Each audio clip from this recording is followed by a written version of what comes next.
اسلام نے فرمایا، اسے ابو ہریرہ نے روایت کیا اور امام ابو نعیم نے حلیۃ الاولیاء میں درج کیا۔ پھر آقا نے فرمایا کہ قیامت کے قریب بڑے فتنوں میں سے یہ ہے، لوگوں دیکھو کون کون اس فتنے کی آگ میں جلس رہا ہے، جل رہا ہے۔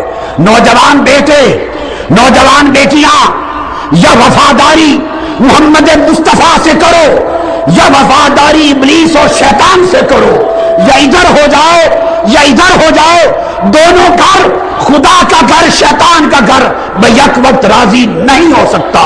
خدا کے لیے اپنے گھر شیطان کے حملوں سے پاک کر دو۔ ماں باپ جو اندھی نیند سوئے ہوئے ہیں، غفلت کی نیند سوئے ہوئے ہیں، جو اپنے بچوں کو ہر روز فیشنوں پر لگائے جا رہے ہیں، فیشنوں پر لگائے جا رہے ہیں اور دیکھ کر خوش ہوتے ہیں کہ میرا بیٹا میرا بیٹی ایسے فیشن کے لباس پہن رہا ہے۔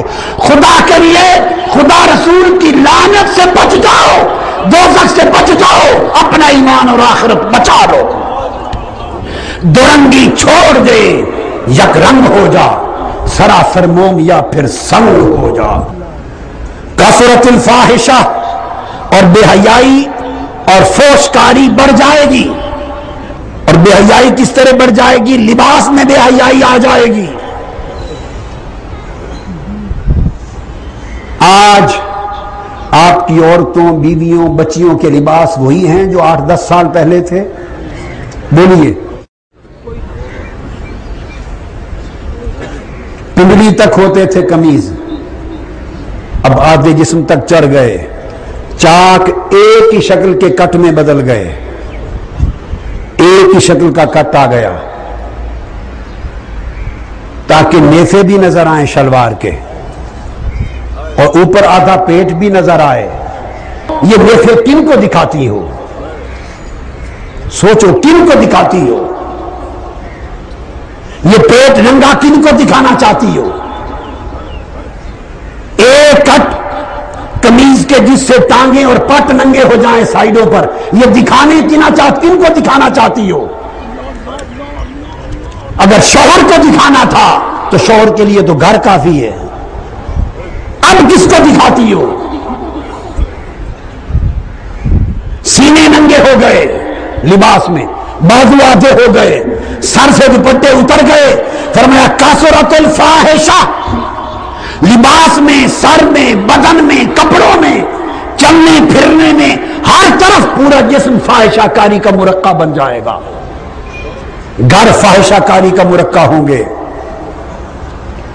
کثر النساء، عورتیں بڑھ جائیں گی، ناپ تول میں کمی ہوگی، بڑوں کی عزت نہیں کی جائے گی، چھوٹوں پر رحم نہیں کیا جائے گا، اور لوگوں کو پتہ بھی نہیں ہوگا ان کی کثرت کے ساتھ اولاد زنا کی ہوگی۔ لوگ سمجھیں گے ہمارے بیٹے بیٹیاں ہیں مگر وہ پرایوں کے ہوں گے۔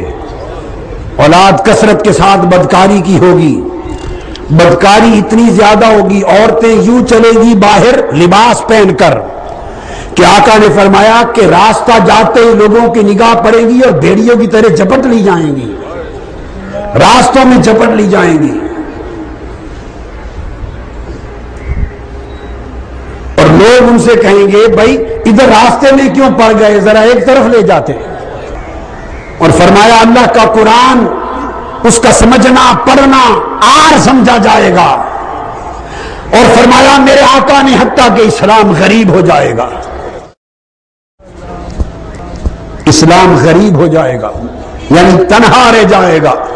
اسلام کا نام لینے والے بھی اپنے عمل میں اسلام سے علیحدہ ہو جائیں گے، اسلام تنہا رہ جائے گا۔ اور سب سے بڑی علامت پھر فرمایا کہ جو بددیانت ہیں انہیں امین اور امانت دار سمجھا جائے گا، جو بددیانت ہیں انہیں امانت اقتدار دی جائے گی، انہیں چنا جائے گا، انہیں منتخب کیا جائے گا، انہیں اپنا امیر نمائندہ بادشاہ بنایا جائے گا۔ جو بددیانت ہیں ان کے سر پہ تاج رکھا جائے گا، جو امانت دار ہیں ان پر تہمت لگائی جائے گی۔ جو لوٹنے والے ہیں، کرپٹ ہیں، بے ایمان ہیں، ان پر انگلی اٹھائی جائے گی، اور جو سر تا پا ایماندار ہیں ان پر تہمت لگائی جائے گی۔ اور پھر فرمایا وَيُصَدَّقُ الْكَاذِبُ، جھوٹے کو سچا کہا جائے گا، وَيُكَذَّبُ الصَّادِقُ، اور سچے کو جھوٹا کہا جائے گا اور جھوٹے کو سچا کہا جائے گا۔ قتل و غارت عام ہو جائے گی، مکان محلات اونچی بلڈنگیں بنے گی، اولاد والدین کی نافرمان ہو جائے گی، بغاوت حسد اور دل کی تنگی عام ہو جائے گی، لوگ ہلاک ہونے لگ جائیں گے۔ پھر آقا علیہ السلام نے فرمایا وہ وقت آئے گا، انتہا ہو گئی، فرمایا اس امت میں پھر وہ وقت آئے گا کہ مرد مردوں سے نکاح کریں گے، گے سوسائٹی آ جائے گی، یونی سیکسول سوسائٹی آ جائے گی۔ ابھی گے سوسائٹی، مردوں کا مردوں سے نکاح کرنا، ابھی یہ قانون مغرب میں پاس ہونا شروع ہو گئے ہیں۔ 5 ملکوں میں پارلیمنٹس میں یہ قانون پاس ہو چکے ہیں، اور مرد مردوں کے ساتھ نکاح کر کے رہنے لگ گئے ہیں، ان کے محلے بن گئے ہیں۔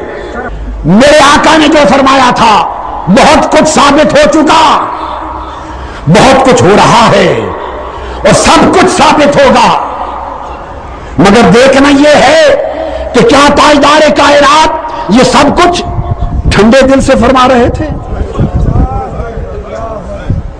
یہ ظلم بیان فرما رہے تھے کہ یہ ہلاکتیں ہوں گی، تباہیاں ہوں گی، بربادیاں ہوں گی، ایمان غارت ہوں گے، شرم و حیا برباد ہوں گے، امن تباہ ہوں گے، تب قیامت قریب آئے گی۔ اور فرمایا مردوں کے مردوں سے نکاح ہوں گے تو ویسٹرن ورلڈ میں شروع ہو گئے، اور پھر فرمایا عورتوں کے عورتوں سے نکاح ہوں گے، یہ بھی مغربی دنیا میں شروع ہو گئے۔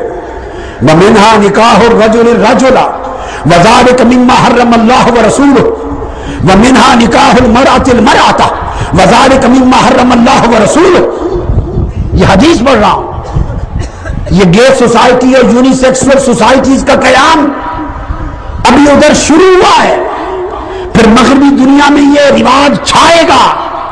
جب لعنت وہاں غالب ہو جائے گی تو چونکہ آپ کے مقدر نے، آپ کے حکمرانوں نے، آپ کے لیڈروں نے چونکہ غلامی لکھ رکھی ہے، جو لعنت وہاں مسلط ہوتی ہے، یہاں سامراج طاغوتی پلید طاقتوں کے ایجنٹ مقرر اس لیے ہے کہ وہ ایمان کو جڑ سے کاٹ دیں، اسلام کا تشخص ختم کر دیں، اسلام کا نظریہ مٹا دیں، اسلام کی غیرت کو ختم کر دیں۔ جو چیز وہاں رواج پا جائے اب نئے فیشن کے نام پہ وہ پھر یہاں بھی درآمد کر دیں۔ درآمد کیسے ہوگی وہ بھی بتا دوں کہ جب یہ نکاح وہاں ہونے لگ جائیں گے پھر آپ کے ڈرامے بنیں گے اس موضوع پر۔ لکھ لو میں تو اس وقت ہوں گا یا نہ ہوں گا، دنیا میں زندہ ہوں گا یا فوت ہو چکا ہوں گا، میرا کلمہ آج کا یاد رکھنا، یہ متعین کیے گئے ہیں یہودیوں کے ایجنٹ، یہ دشمنان اسلام اور طاغوتی سامراج کے ایجنٹ، اس لیے کہ اسلام کی ثقافت کا خاتمہ کیا جائے، اسلامی غیرت و حمیت کا خاتمہ کیا جائے، ایمان کا خاتمہ کیا جائے، مسلمان عیسائیوں ہندوؤں کی طرح مردہ لاشیں رہ جائیں۔ تو اس پر میں کہہ رہا ہوں لکھ لو، ڈرامے بنیں گے، فلمیں بنیں گی، دکھانے کے لیے کہ یہ کچھ ہو رہا ہے۔ جب آپ وزارت کو کہیں گے، جو وزارت اس کنجر خانے کے لیے بنائی جاتی ہے، جو کنجر خانے کو رواج دینے کے لیے وزارتیں بنتی ہیں، جب آپ ان سے کہیں گے کیا ہو رہا ہے، وہ کہیں گے یہ گندگی دکھا رہے ہیں تاکہ آپ لعنت بھیجیں اور آپ کو پتا چلے کہ وہ لوگ کتنے گندے ہیں، کہیں گے یہ، اور دراصل آپ کو اکسایا جا رہا ہوگا ہر روز دکھا دکھا کر۔ یہ ڈکیتیاں کیسے شروع ہوئی؟ یہ ٹی وی کے فلموں ڈراموں نے راستے دکھائے، تو وہ پھر روز ٹی وی ڈرامے اور فلمیں چلیں گی، رفتہ رفتہ یہ راستہ ہموار ہوگا، پھر دیکھیں گے سوسائٹی میں رد عمل نہیں ہے، پھر رفتہ رفتہ اکا دکا واقعات کروائیں گے، آہستہ آہستہ جب دیکھیں گے غیرت مرتی جا رہی ہے پھر کہیں گے بھئی آزادی ہے، ان کی مرضی کرتے ہیں، کرنے دو، ہمیں کیا۔ اس طرح کر کے آپ کو پورے کفر کی لپیٹ میں دے دیا جائے۔ اس لیے میری دانش میں آج سب سے بڑے کفر، سب سے بڑی بے حیائی، سب سے بڑی بے غیرتی، سب سے بڑی بے حیائی اہمیتی اور سب سے بڑی بے ایمانی اور ایمان اور دین کی سب سے بڑی تباہی اور ہلاکت کا دروازہ آج کا ٹیلی ویژن ہے۔